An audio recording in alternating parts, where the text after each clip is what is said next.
With news of WWE potentially trying to sabotage AEW and more, this is Wrestling Rambles. My name is John, and you're watching the Wrestling Report. Before we move on, make sure you subscribe to Wrestling Rambles with notifications on, and don't forget to like the video.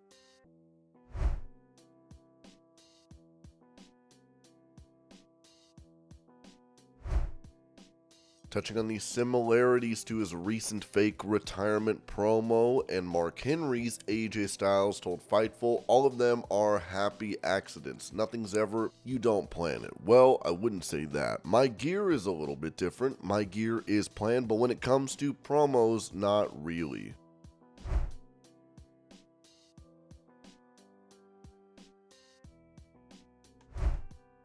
During a commercial break on SmackDown, an apparent Uncle Howdy tease was witnessed by fans in attendance. Here's the clip.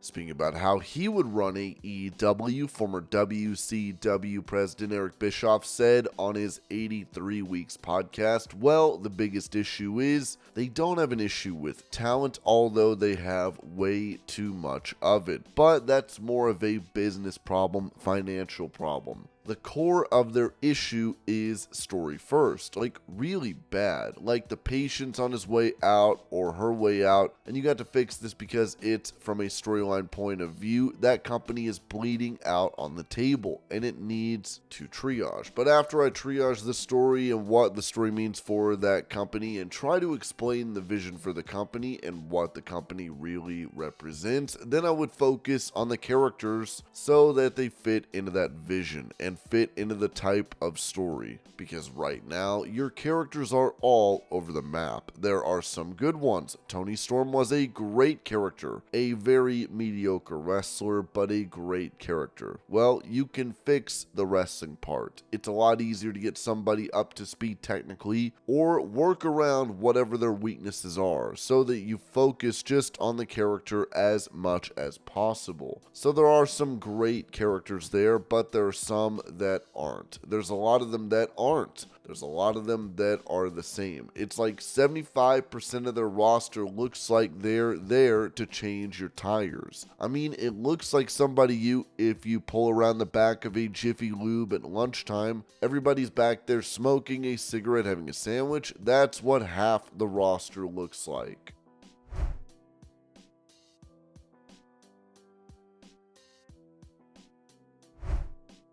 Going over details regarding his recently signed contract with the NWA, Bryan Idol told Steve Fall of Ringside News, the contract and my position in the company cater to what my skills are outside the ring as well. And I think it's a tremendous win for everybody involved. You know, me, the NWA, it's set in such a way that honestly I like it. There's room to go up and I want that. I'm not someone who's demanding a bag of money just to sit on my hands. I always put my money where my mouth is, so when there's room to grow, I'm like, let's grow. I feel like you can hitch me on your back and I'll be a rocket ship and take you where you need to go. I'm really excited about the direction we're going in and the position I have. That's outstanding. It's a 3-year deal and you bring up a point. That's the real truth. If you want to have extra value, some hater or somebody else might say, oh, you have to do extra stuff other than just wrestle. I don't see the downside. All the way back to Hulk Hogan, he's a marketing genius too in a lot of ways, and The Rock, all of them. They're more than just wrestlers. When you get a chance to direct directly put that stuff to use in the company, it's a blessing. Again, it's a 3-year deal. You say long term, but that's not the longest. Look, 3 years is the start. If I have my way, I'm telling you, I mean, a lot of people say this, but I'd prefer to stay here for the rest of my life. Whether that's 20 years or 50 years, even 100 years, I'm good. I don't envision myself trying to go anywhere else as long as we're on this track.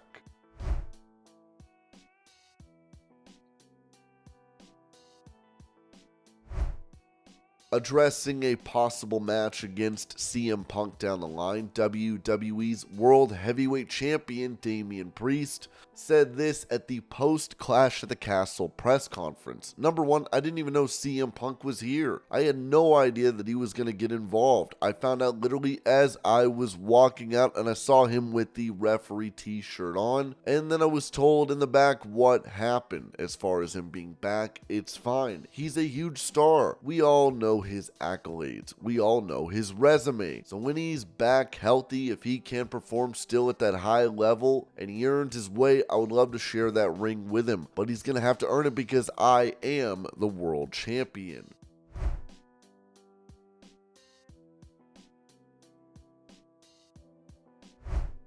Talking about how WWE may be using their power to go against AEW, Ringside News said that the influence that WWE wields over wrestling media has raised concerns among fans regarding the potential manipulation of information to shape narratives. A recent incident involving the misrepresentation of viewership figures for AEW Collision on June 1st serves as a notable example of this trend. Initially, Alfred Canua reported that the viewership for AEW Collision was as low as 122,000 viewers. However, it was later clarified that the actual viewership figure was significantly higher at 378,000 viewers. Despite the correction, the initial misinformation had already sparked widespread online discussion. Due to this, WWE was accused of planting negative AEW stories to the media. According to Dave Meltzer in the Wrestling Observer newsletter, obtaining fast national ratings is an expensive endeavor, costing thousands of dollars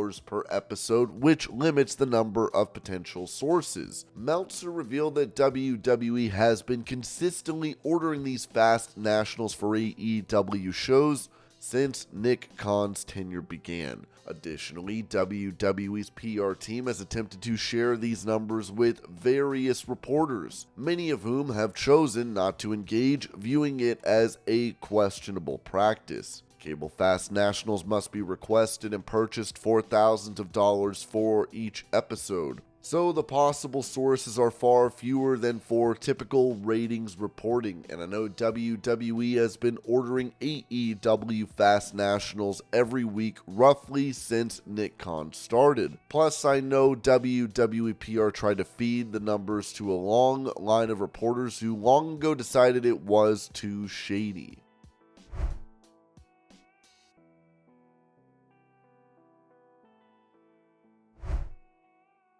In some unfortunate news, an independent pro wrestler, Big Cat Scott Henson, has passed away at the age of 40 with one promotion writing. Canadian Apex Wrestling is deeply saddened to announce the passing of one of our tag team champions and beloved friend, Scott Henson. Our hearts are heavy with grief and we extend our heartfelt condolences to his family and friends. Scott, your impact on the Pacific Northwest wrestling community is immeasurable. You were a driving force behind the careers of many and your contributions often went unnoticed. We love you, Scott, and your absence leaves a void that words cannot express. You will be profoundly missed. His tag team partner, Sarian Softpaws, wrote this on X. Today was the first day I woke up knowing I didn't have my tag team partner, my best friend, the funniest, most outrageous and ridiculous person I've ever met in my life. I spent almost 24 hours straight with you, and in the very few hours after we parted ways, you were gone. Everyone always says it doesn't feel real when they lose someone close. I now understand that. I saw you for almost a 24-hour period straight. Then in the few hours we were apart, you were gone. I don't know know how I'm going to live the rest of my life without you. I spent all day yesterday wanting to message you and tell you all the dumb, stupid, only funny to us things going around in my head, only to remember all of that is only going to stay in my brain forever. My entire adult life has been sharing memories with you. The fact that I'm never going to get to say any of our inside jokes out loud to anyone ever again hurts me. That I won't get to hear your laugh again when we both see or hear something that tickles us just right. That you're never going to get mad at me again for not wanting to do something I've committed to. That we'll never eat ourselves into completely immobile food comas when Anton's then try to record a 2-hour podcast again. It may sound ridiculous to some, but it feels like I've lost my partner, my heterosexual life partner. In the coming days, I'll say a lot more. I'm not sure when or how, but I'll go into much more detail. For now, I'm just going to keep telling myself that this is all a rib. That you're playing a mean prank on me, at which I'll laugh very hard when you show up at my house and act like nothing happened. I love you, Scott William Henson. You are my best friend, and I will love you forever.